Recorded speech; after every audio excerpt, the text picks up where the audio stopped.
నోవహు అంటే నెమ్మది అని అర్థం కదా, లేదా విశ్రాంతి అని అర్థం. ఎందుకు ఆ పేరు పెట్టబడింది? ఆ పేరును బట్టి నోవా ఆ పేరుకు సార్థకత సంపాదించుకున్నాడా? అవును. నోవహుకి తన తండ్రి లెమెకు ఆ పేరు పెట్టాడు. నోవహు తండ్రి లెమెకు 182 సంవత్సరాలు వయసు. నోవా పుట్టాడు.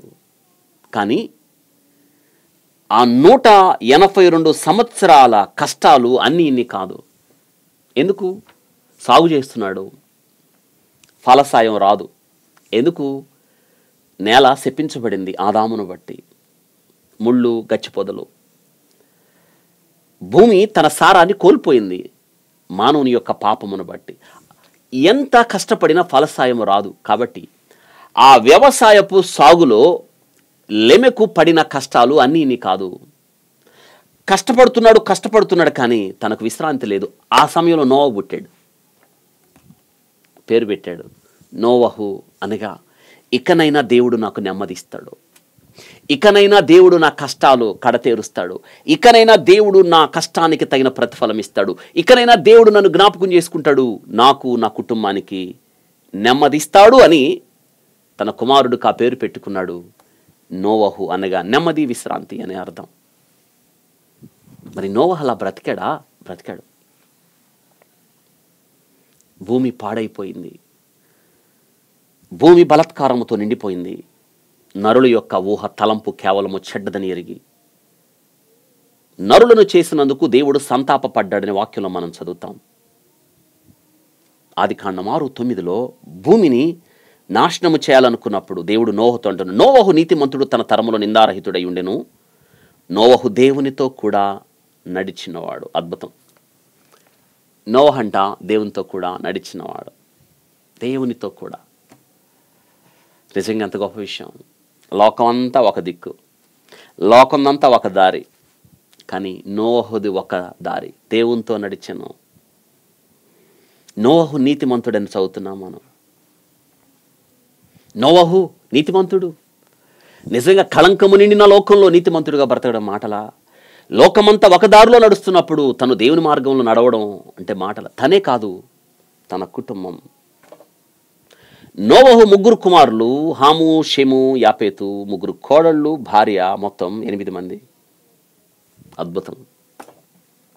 కారణం నోవహు తన కుటుంబానికి నెమ్మదికి కారణమయ్యాడు, తన కుటుంబం సురక్షితంగా ఉండడానికి కారణమయ్యాడు, విశ్రాంతికి కారణమయ్యాడు. నిందారహితుడుగా నోవహు దేవునితో నడిచాడు అని చదువుతున్నాం మనం. దేవునితో. అందుకే దేవుడు అన్నాడు, నీ కొరకు చితిసారకపు మ్రానుతో ఓడ తయారు చేసుకో. కఠినమైన పని చేయడానికి నోవహు ముందడుగు వేశాడు. దేవుని దృష్టిలో కృప పొందాడు, దేవుని స్వరం విన్నాడు, బాధ్యతను స్వీకరించాడు, సంపూర్తిగా లోబడ్డాడు.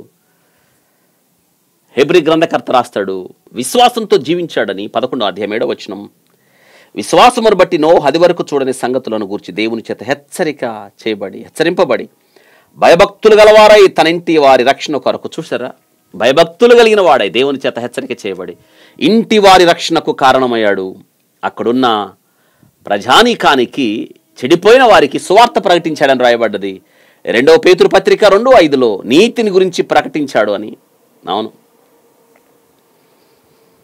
బలిపీఠం కట్టినవాడు కూడా నోవహు దేవుని ఆజ్ఞ ప్రకారం చేశాడని 6వ అధ్యాయం 22వ వచనం ఆదికాండంలో మనం చూస్తాం. కాబట్టి ఈ విషయాలను మనకేం తెలియజేస్తున్నాయంటే, ఒక వ్యక్తి ఎలా బ్రతకాలో, ఎలా జీవించాలో, లోకము నుండి వేరు చేసుకొని తన కుటుంబానికి ఎలా నెమ్మదికి, విశ్రాంతికి కారణం అవ్వాలో, ఒక తండ్రి యొక్క బాధ్యత, తల్లి యొక్క బాధ్యత, నా యొక్క బాధ్యతగా నోవహు జీవితాన్ని స్ఫూర్తిగా తీసుకోండి. నోవహులాగా బ్రతకండి, దేవునితో నడవండి, సాక్ష్యం కలిగి జీవించండి, నిందారహితులుగా ఉండండి. ఆదికాండం 8:20 ప్రకారం బలిపీఠం కట్టండి, దేవుని కలుసుకోండి, దేవుని ఆజ్ఞ ప్రకారం జీవించండి, జీవితాన్ని సాఫల్యం చేకూర్చుకోండి.